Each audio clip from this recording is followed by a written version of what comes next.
la montagne peut écouter, que la montagne se déplace et qu'elle se jette dans la mer, la montagne se levera, se ôtera et elle se jettera dans la mer. Si vous ne doutiez point, verrez cela s'accomplir. Quand je réalise, je lis cette histoire, je comprends 4 choses. Je veux dire 5 choses, pourquoi pas, 6, 7, 8, pourquoi pas. La première des choses, celui qui est en train de noter, lorsque tu es dans la présence de Dieu, en face de toi, il y a un Dieu invisible. La première des choses, si tu veux que ta prière soit exaucée, cherche à regarder ta vie tout entière. Marches-tu dans la relation parfaite avec Dieu? Parce que Jésus était en communion avec son Père.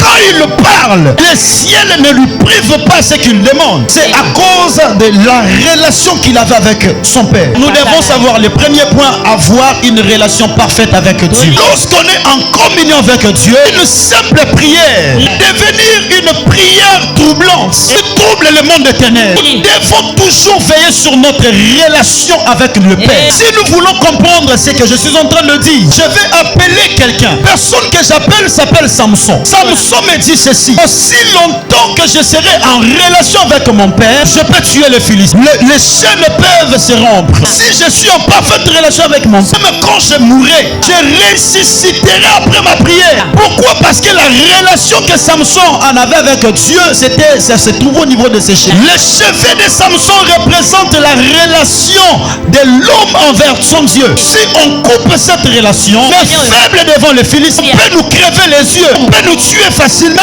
Aussi longtemps conserverons les 7 tresses qui représentent la relation que nous avons avec Dieu. Le diable ne va jouer avec nous. Le problème qui ne nous quitte pas ne vont jamais résister. La Bible dit on a coupé les cheveux de Samson à des relations avec Dieu. Et si on l'amène dans leur camp, le camp de Philistins, on le crève les yeux, il ne voyait rien. Oh, il a demandé à Dieu: Seigneur, donne-moi cette fois-ci la force que je tire vengeance contre mes adversaires. Quand il a fait cette prière, ne déverse pas sur lui une huile, non.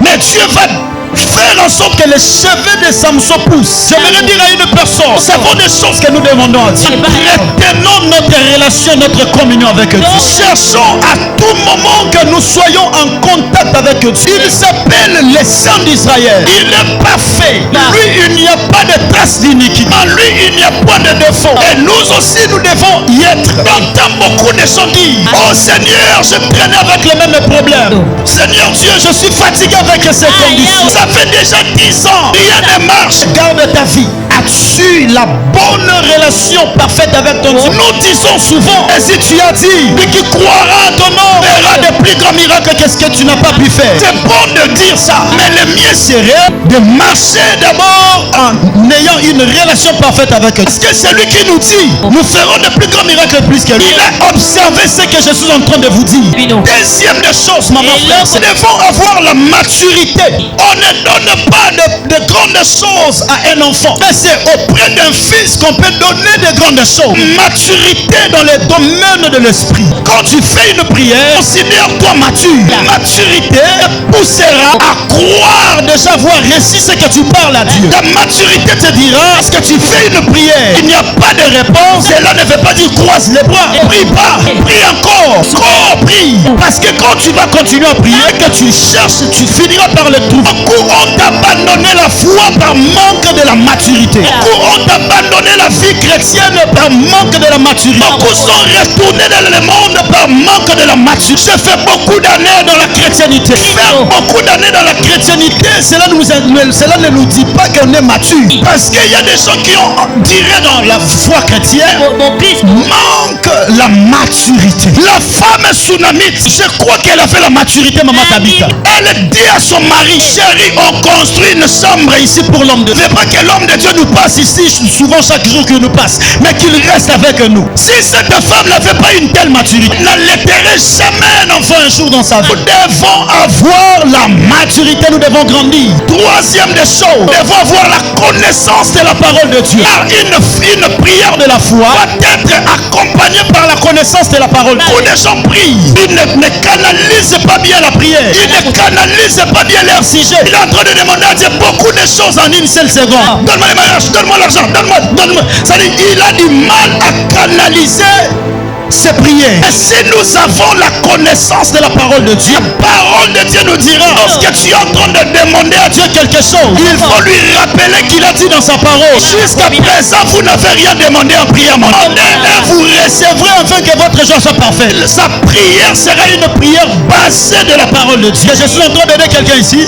Partie la plus sensible de Dieu, la propre parole. On les retient par ce qu'il a dit. Lui qui a dit dans sa ville, il n'y aura ni femme stérile, ni femme qui avorte. Comment toi, tel que tu es là, tu continues à être stérile? Rappelle-lui, mais c'est toi qui m'as dit ceci. Et ainsi, Jésus avait la connaissance de la lettre. Quand il parlait aux pharisiens, il parlait aux juifs. Il sentait la profondeur de la connaissance de la parole de Dieu. Permettez-moi de vous le dire, frère, sœur. Maman, papa, il y a même des mamans qui ne savent pas prier. Il y a même des papas qui ne savent pas prier. On lui dit, demandons le Saint-Esprit. Il demande à Dieu le pardon du péché. Manque de la connaissance de la parole de Dieu. Pourquoi il fait des prières en désordre? Nous devons changer notre manière de voir les choses. Pourquoi, à travers ce que je vous dis, tu commenceras à faire de prières matures. Alors si tu n'as pas une Bible, tu as l'option d'acheter une Bible. La Bible ne coûte pas. C'est avec $10, avec $5, tu peux avoir une Bible neuve. Mais nous voulons toujours avoir des téléphones, des iPhones, nous voulons avoir